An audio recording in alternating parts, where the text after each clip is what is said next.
네, 오늘 우리들에게 주신 하나님의 말씀은 룻기 4장 11절 12절 말씀입니다.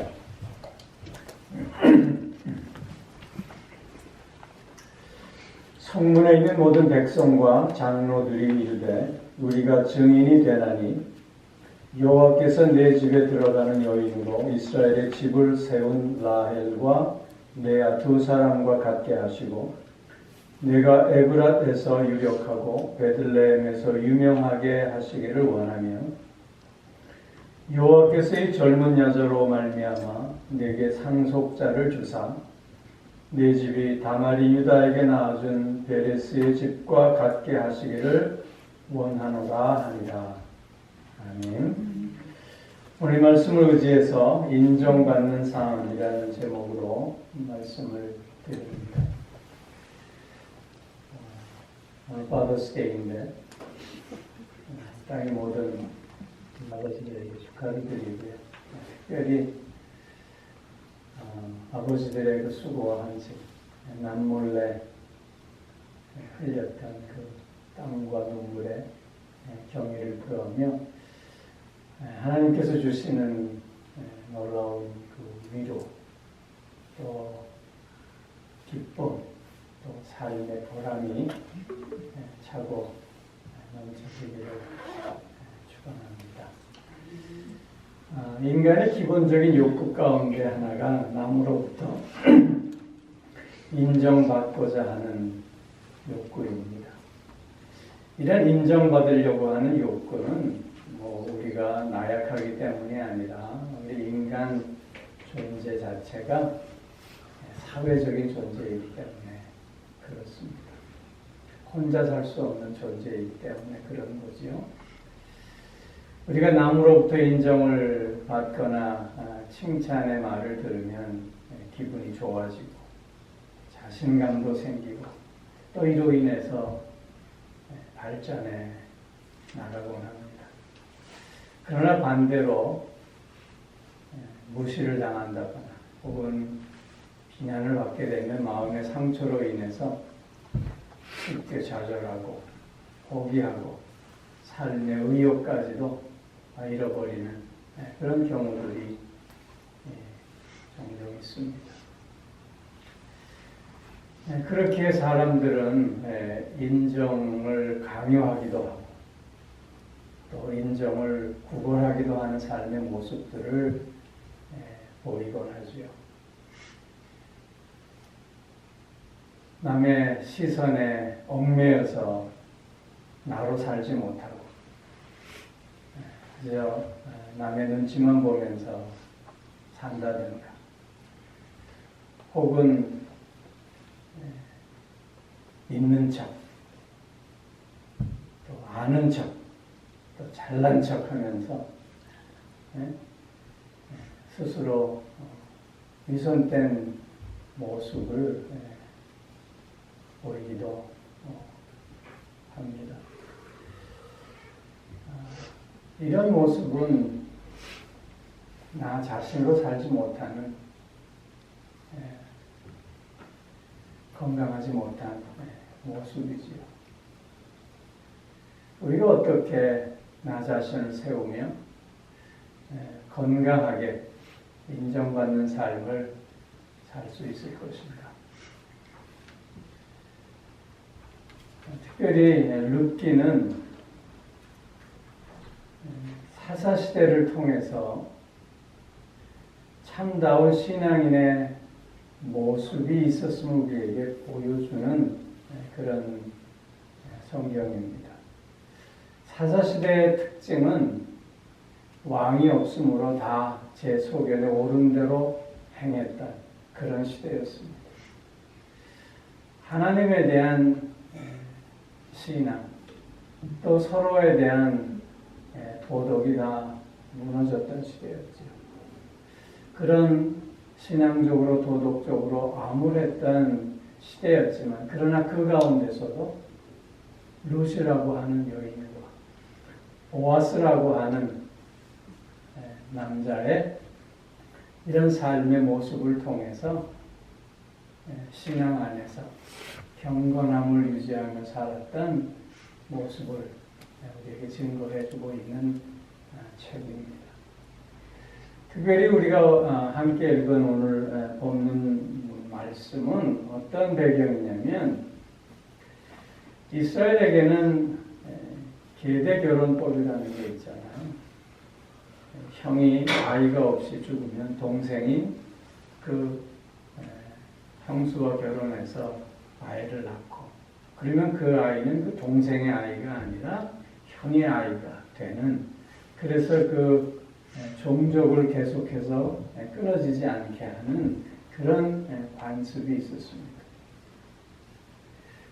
루시라고 하는 이방 여인에게 이런 그 계대 결혼의 두 번째 책임을 지는 보아스라고 하는 사람과의 이야기를 지금 롯은 하고 있는데, 그 보아스는 그 첫 번째 남자에게 내가 이런 계대 결혼의 책임을 감당할 것인가를 성중의 장로 10명을 증인으로 불러 모아서 묻습니다. 그래서 그 첫 번째 책임이 있었던 사람은 자기에게 손해가 될 것 같아서 나는 물지 않겠노라. 그래서 그 당시의 관습대로 신을 벗어서 보아스에게 줍니다. 그 후에 보아스가 그러면 내가 이 계대 결혼에 책임을 지겠다고 그렇게 선언합니다. 오늘 우리가 함께 읽은 이 11절, 12절 말씀은 그 보아스의 이런 선언 후에 그 10명의 증인이 됐던 장로들이 보아스와 룻을 축복해주는 내용입니다. 이 보아스와 룻을 축복해주는 내용이 예사롭지 않아요. 라헬과 레아, 이건 이스라엘 12지파의 어머니 아닙니까? 이런 이스라엘의 12지파의 어머니와 같은 그런 복을 받게 해달라, 그렇게 축복하고, 또한 에브랏에서 유력하고 베들레헴에서 유명하게 하시기를 원한다. 여기 에브랏이라는 말은 베들레헴이랑 같은 말이에요. 그래서 이 같은 지명을 이렇게 다르게 표현해서 중복함으로 강조하는 거죠. 그래서 이 베들레헴에서 아주 유력하고 유명하고 모든 사람들로부터 인정받는 그런 가정이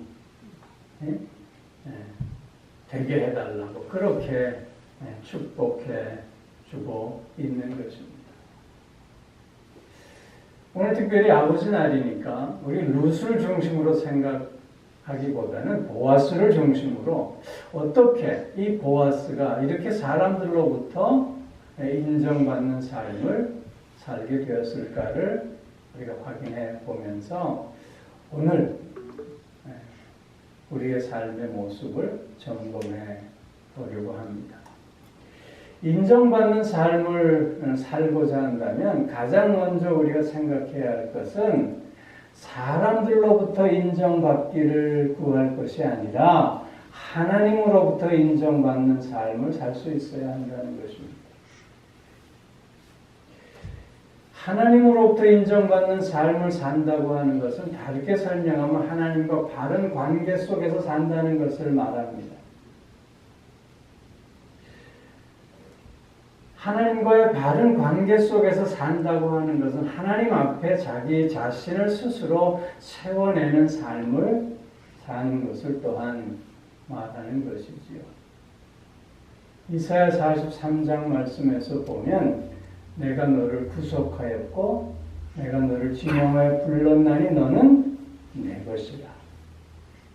내가 너를 보배롭고 존귀하게 하며 너를 사랑하였노라. 그렇게 말씀하고 있습니다. 그런가 하면 성경 여러 곳에서 너는 내 아들이다. 그렇게 또한 말씀합니다. 뿐만 아니라 베드로전서에서 보면 왕 같은 제사장들이라고, 거룩한 백성들이라고 그렇게 말씀하고 있습니다.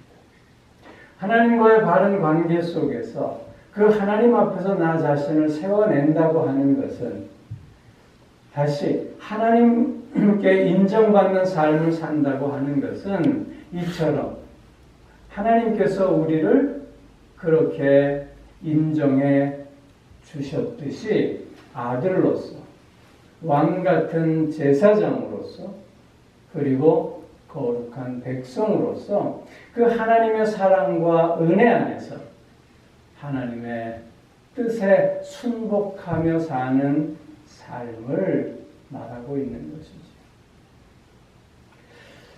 하나님께 먼저 인정받는 삶, 즉 그것은 그 하나님 앞에서 나를 바르게 세워내고 그리고 하나님 앞에서 나의 나됨을 확인하고 감사하며 나의 삶을 하나님께서 정해주신, 하나님께서 인정해주신 그 삶을 사는 것입니다. 사람에게 인정받기를 구하는 삶은 늘 피곤합니다. 그리고 그 끝은 허무할 수밖에 없습니다. 그러나 하나님께 인정받는 삶, 즉 하나님 앞에 나 자신을 바르게 세워내며 오늘도 나의 삶을 사는 그 삶 속에는 기쁨이 있고 만족이 있고 그리고 가장 좋은 복을 받는 삶임을 우리는 깨달을 수 있는 것입니다. 보아스의 삶이 그랬다는 것입니다. 보아스는 베들레헴의 유력한 자였습니다. 즉 베들레헴에서 부자로 그렇게 이름이 난 자였습니다. 보아스는 그럼에도 불구하고 이 모든 것이 자기의 능력 때문이 아니라 하나님의 절대적인 은혜와 사랑으로 하나님께서 내게 베풀어 주신 것으로 그렇게 고백하는 자였다는 것입니다. 당시 이스라엘은 하나님에 대한 신앙과 또한 사회적인 도덕이 다 무너져 버린 때였습니다.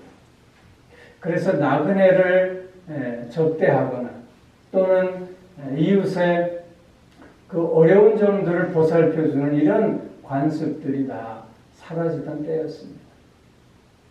특별히 이스라엘은 배고픈 자들을 위해서 이삭을 주울 때 떨어진 것을 다시 돌아가 줍지 않는 그런 율법의 규례가 있었지만 그러나 보아스 당시에는 그것마저도 지키지 않고 오히려 이삭 주러 오는 자들을 힘으로 내어 쫓는 그런 시대였습니다.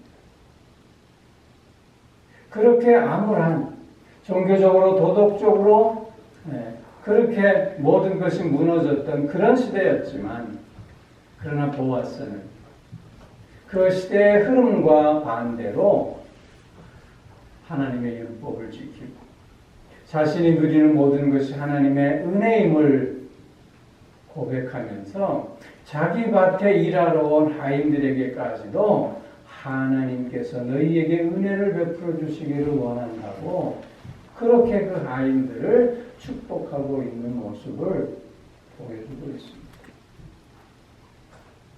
이처럼 보아스는 하나님 앞에 늘 자신을 세워내며 자신의 오늘의 삶이 하나님의 은혜임을 고백하는 그런 자였다는 것입니다.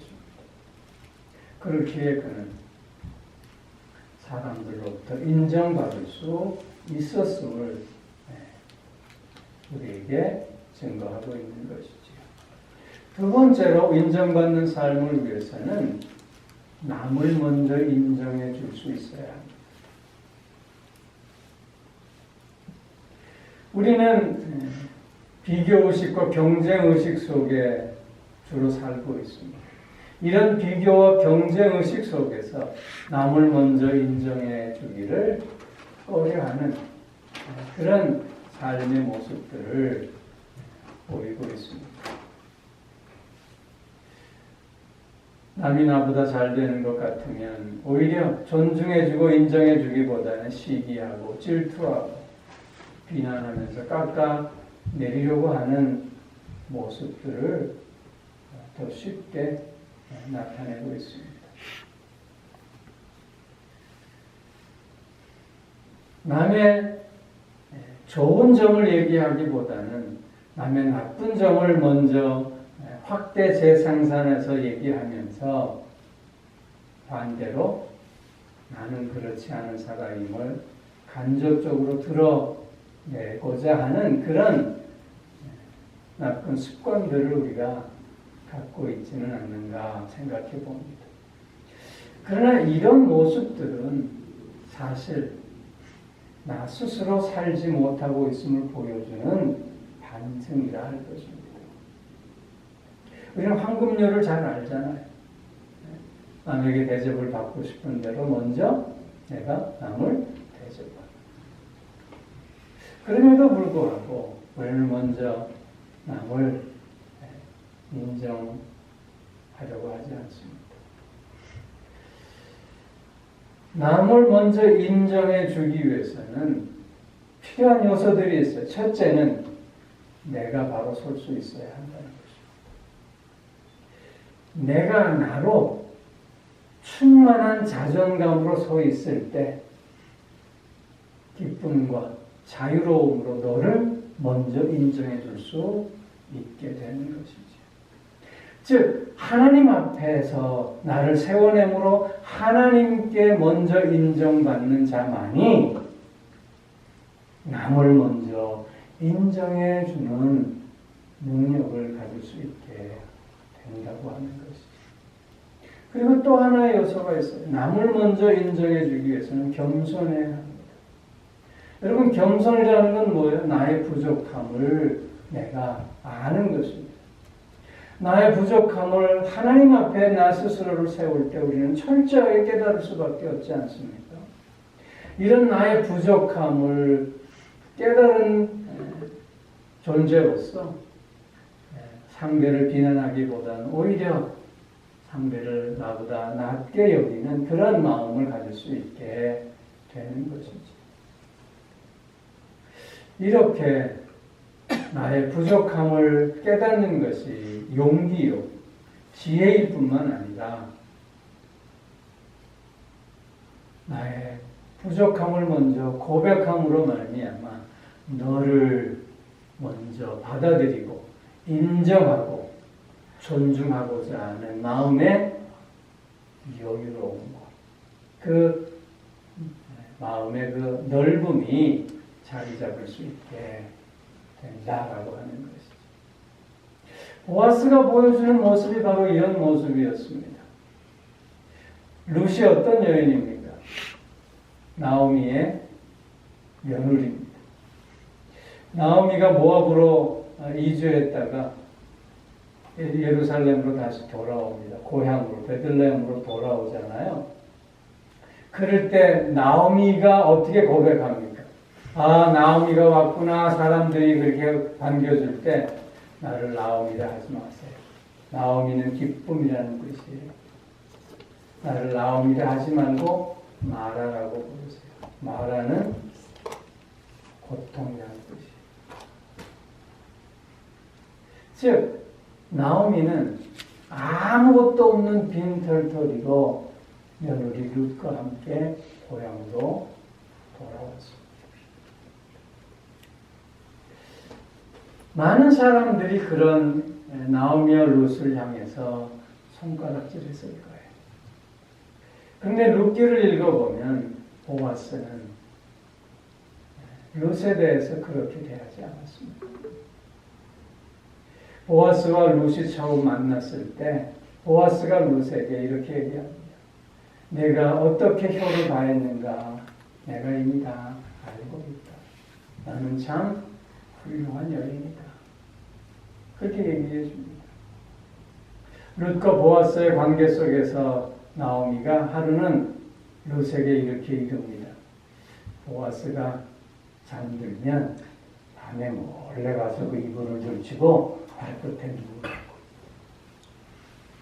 그래서 룻이 그러잖아요. 보아스가 자다가 깜짝 놀라서 누구냐 그랬더니 룻이 당신은 나의 그 계대 결혼자니까 나를 돕소서. 그렇게 얘기해요. 그때 보아스가 어떻게 말하냐면 나보다 먼저 계대 결혼을 물을 사람이 있으니까 그에게 먼저 물어야 된다. 그리고 내가 너가 현숙한 여인이면 내가 얘기하고 있다. 그렇게 얘기했어요. 여러분 이게 무슨 뜻인지 아시겠죠? 더 설명 안 해도 알겠지? 네? 내가 너 현숙한 여인인 줄 알아. 내가 부끄러워하지 말아라 그런 뜻이에요.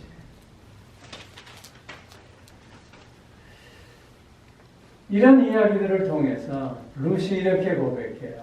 당신은 나에게 위로와 기쁨의 말씀을 해주었습니다.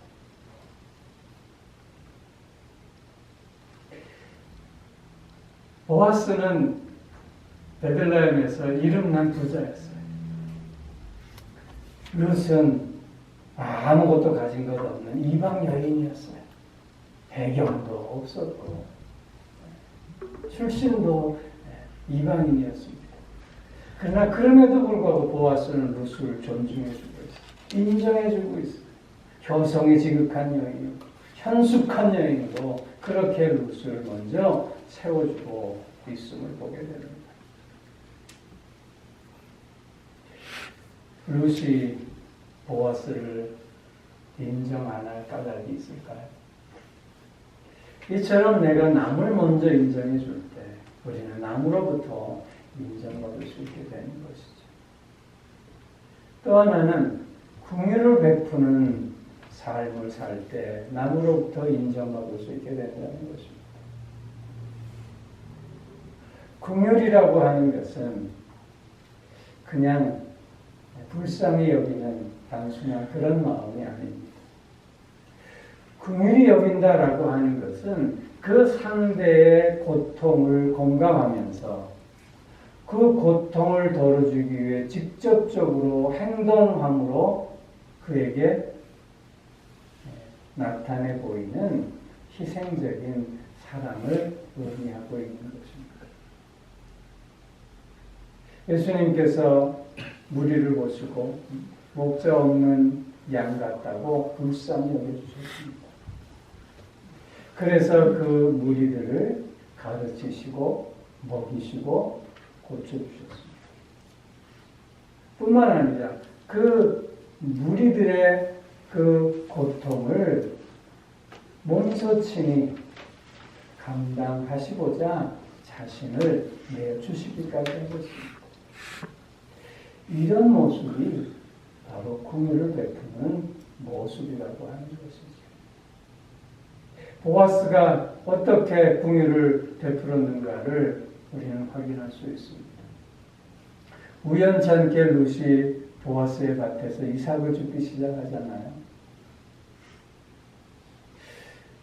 그 모습을 보고 보아스가 이렇게 얘기합니다. 다른 곳으로 가지 말고 계속해서 내 밭에서 이삭을 주소서. 그리고는 일꾼들에게 뭐라고 얘기합니까? 깨끗이 비지 말고 듬성듬성 이삭을 떨어뜨려라. 그래서 이삭을 줍는데 어려움 없게 하고 부족함 없게 해라. 긍휼을 베푸는데 그 룻의 마음을 헤아리고 그 인격을 존중해 주면서 자기의 마음을 다해서 자신을 마치 내어주는 그런 모습으로 룻에게 긍휼을 베풀고 있는 모습을 우리에게 보이고 있습니다. 남에게 인정받기 위해서는 이런 자세가 필요하다는 것이죠. 우리는 하나님으로부터 오늘도 긍휼을 받고 사는 사람들입니다. 그렇기에 우리 또한 그 사랑 안에서 그런 하나님의 그 긍휼을, 하나님의 그 사랑을 같이 나눌 수 있어야 하는 것이죠. 긍휼이라고 하는 것은 그래서 고통 가운데 있는 자들을 붙잡아주는 그 용기일 뿐만 아니라 무너져가는 그 마음을 이렇게 세워주는 따뜻한 이고 뿐만 아니라 마지막까지 포기하지 않고 기다려주는 믿음이라 얘기할 수 있습니다. 이렇게 긍휼을 베풀어 내는 삶을 살 때 또한 인정받을 수 있게 되는 것이죠. 한 가지 더, 책임을 다하는 삶을 살 때 인정받게 된다는 것입니다. 책임을 다한다고 하는 것은 내게 손해가 된다 할지라도 내가 감당해야 할 그 몫을 기꺼이 자원해서 감당하는 모습을 얘기합니다.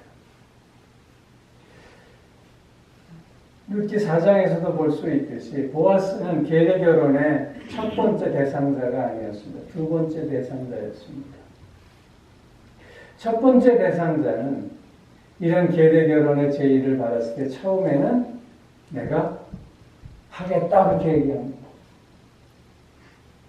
그것은 그 토지를 내 소유로 삼을 수 있었기 때문이었죠. 그런데 결혼까지 해서 아이를 낳고 아이를 낳으면 다시 내 아이가 아니라 먼저의 그 아이가 되게 해야 됨을 알고는 나는 나에게 손해가 될 것 같아서 나는 감당하지 못하겠다. 그렇게 얘기합니다. 그래서 보아스가 그러면 내가 감당하겠다 얘기하는 거예요.